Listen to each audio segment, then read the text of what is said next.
second board meeting of 2025. Today we have a bunch of things to update the board and update everybody about, and then a couple of cool announcements. So let's get right into that with some procedural stuff. First, approval of minutes from December and January. We have 2 minutes updates. I think everybody's had an opportunity to read these. Does anyone have any issues with approving the minutes from the last 2 board meetings? Looks like no, so those minutes are approved. For folks that are new to this, those minutes are available on our website. So if you go to judgefoundry.org, navigate through the menus, you can find minutes from all of our board meetings if you want to look at stuff we've done in the past. The next thing on our schedule is the membership update. I have the membership update, so we'll walk through the numbers. In January, or since our last board meeting, we've gone down 5 affiliate members to 366, down 37 L1s to 411, down 18 L2s to 235, no changes on L3, L4, and L5, with a total of down 60 to 1,068 members. This is a big change from our last couple meetings where we were generally up.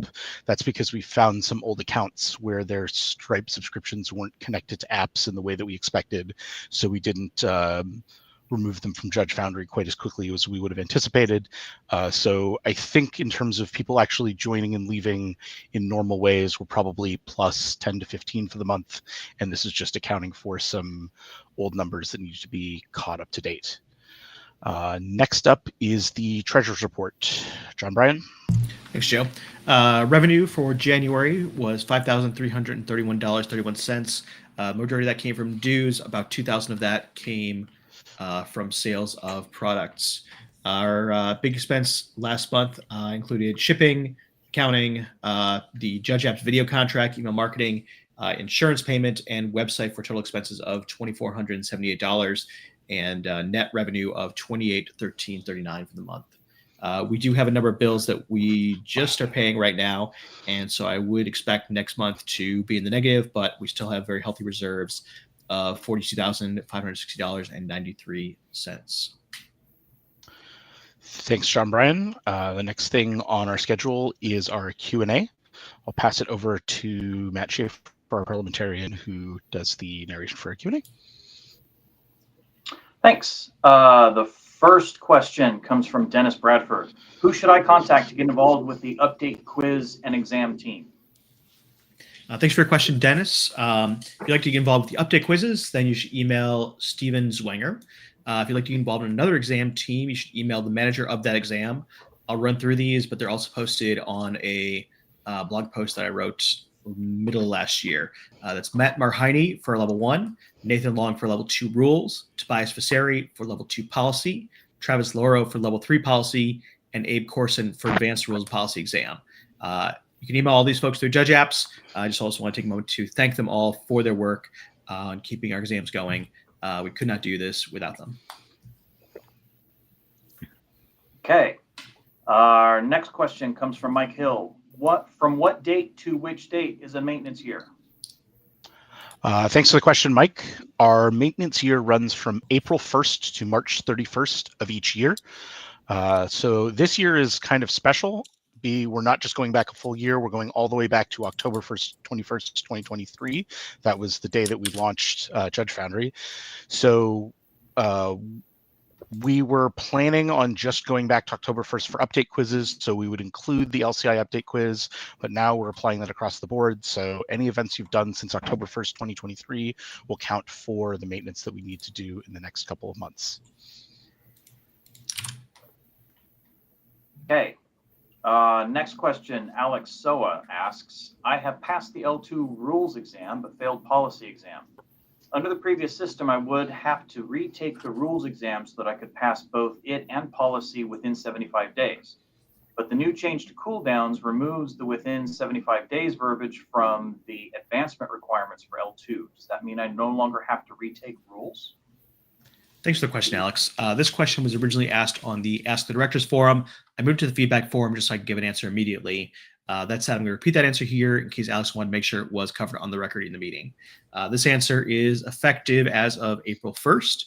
Right now, the rule is, as it says on the website, that you need to pass both within a short window starting April 1st, then the answer is yes, that you and other folks in the situation no longer need to retake any exams you've already passed. We can recognize as the exam pool deepens at different speeds. This can create weird and unintended bottlenecks for candidates who've already demonstrated mastery over some of the material. So once you pass the L2 rules exam, you're good on that exam forever until the next time we change it. Hope that answers your question. All right. That is all of our questions for this month. All right. Thank you, Matt. Does anyone have any new business?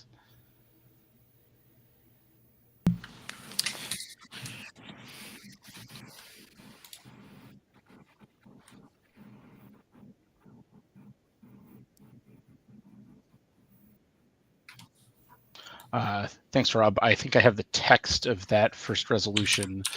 I'll read the text here. This applies to both Kylan and Schaefer. It's going to be in the minutes, so I'll read it. I'll read it for everybody. Whereas Kylan or Kirk are judges in good standing with the organization, interested in helping with the community project grant committee, and the committee has vacancy, we nominate Kylan and Kirk to join the Community Project Grant Committee. We'll handle this with just one vote unless we have any issues with that. Does anyone have any comments on adding these two? Nope. Okay. All in favor of adopting the resolution to add Kirk and Kylan, raise your hand.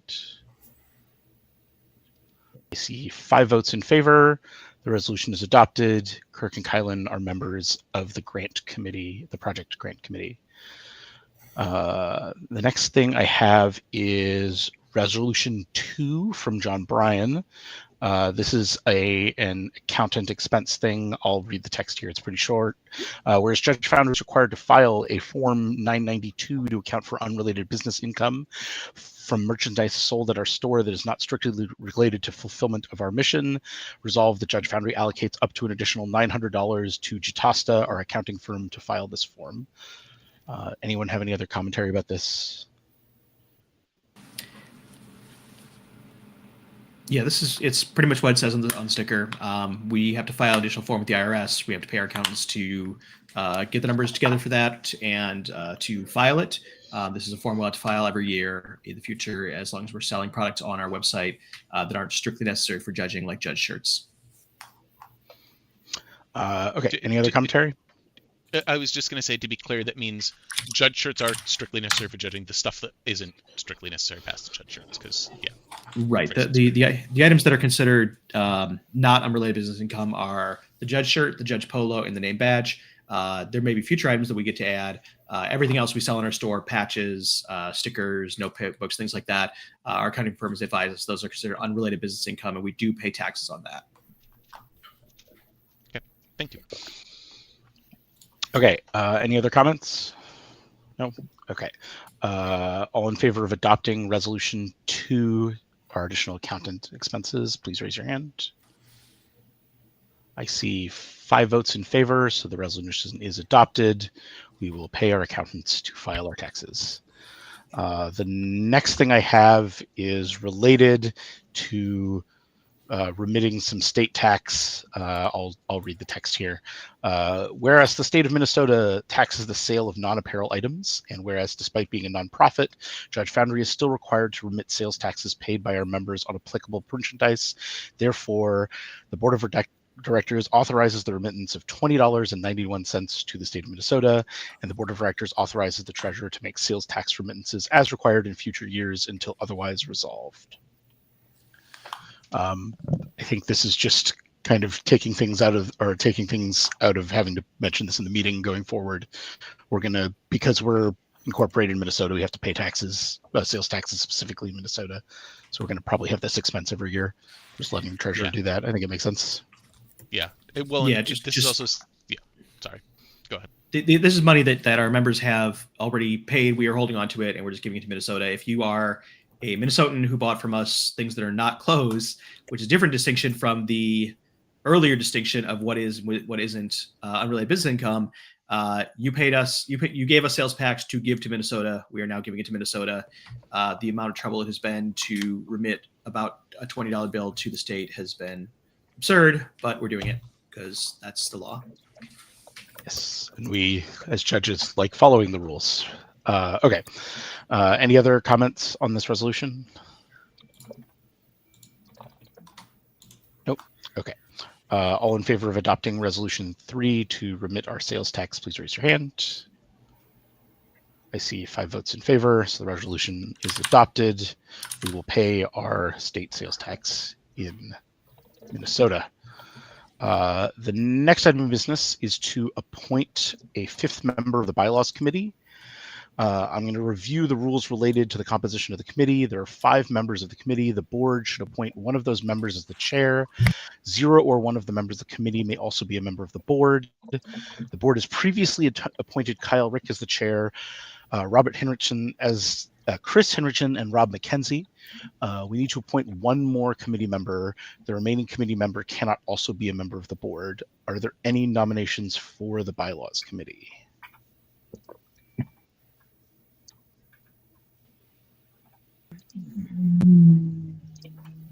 I thought we had someone here. Let me double check what I have.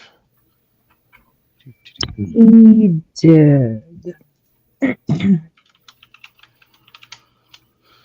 Yeah. It was Sam Duralde. I'd like to nominate Sam Duralde for the bylaw committee. That sounds correct. I think I heard that. Okay. So Toby has nominated Sam Duralde to be a member of the Bylaws Committee. Are there any other nominations?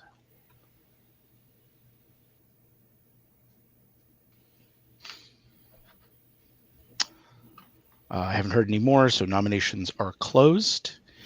Those in favor of appointing Sam Duralde to the Bylaws Committee, raise your hand.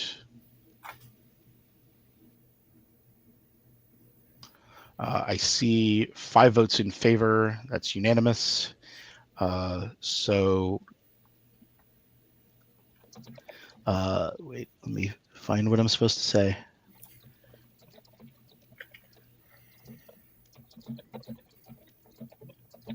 On the next page. No, it's not. Okay. The motion passes. Sam is a member of the Bylaws Committee. I think that is it for that. The Bylaws Committee is now complete. If anyone's interested in the Bylaws Committee, they help change our bylaws because sometimes we have things we want to change about the rules of our organization. So if you're out there and interested in that kind of specific thing, let us know. There can always be vacancies or we'll need new folks for future years. I think that is all of the new business and resolutions we have today. Does anyone have any other new business before we move to announcements? Sounds like no. Okay, so we do have a few announcements here. I'm going to pass to Rob first for announcement about the store. Yeah, the store was closed this week. Toby did a lot of work to get everything lined up on that. Order is put together. It should be arriving to my place sometime next week, and then it'll get shipped very shortly thereafterwards.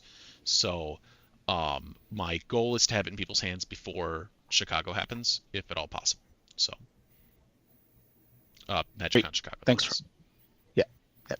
Great. Thanks, Rob.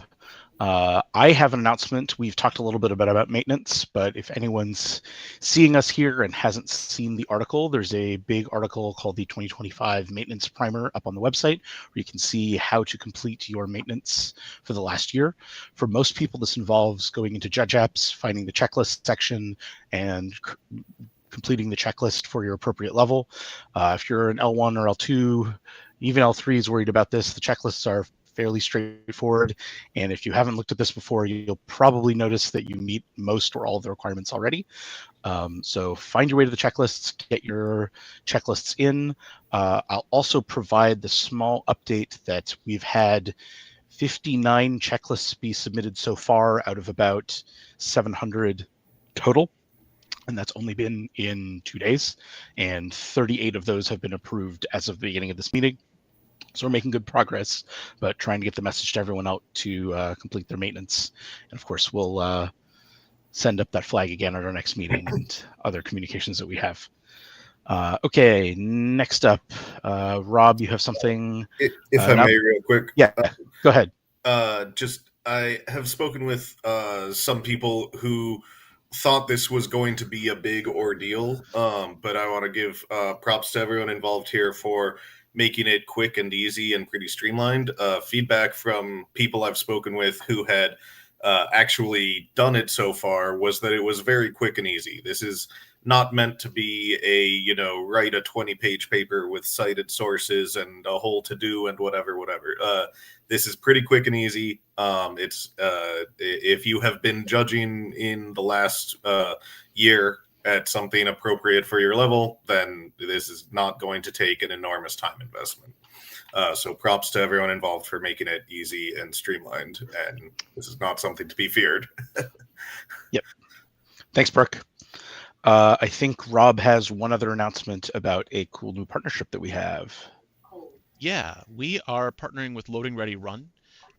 So Loading Ready Run does a lot of Magic content, notably the pre-releases. And notably for judges, at the beginning of every pre-release, they do a rules video. And we're helping sponsor those to make sure that those continue to happen.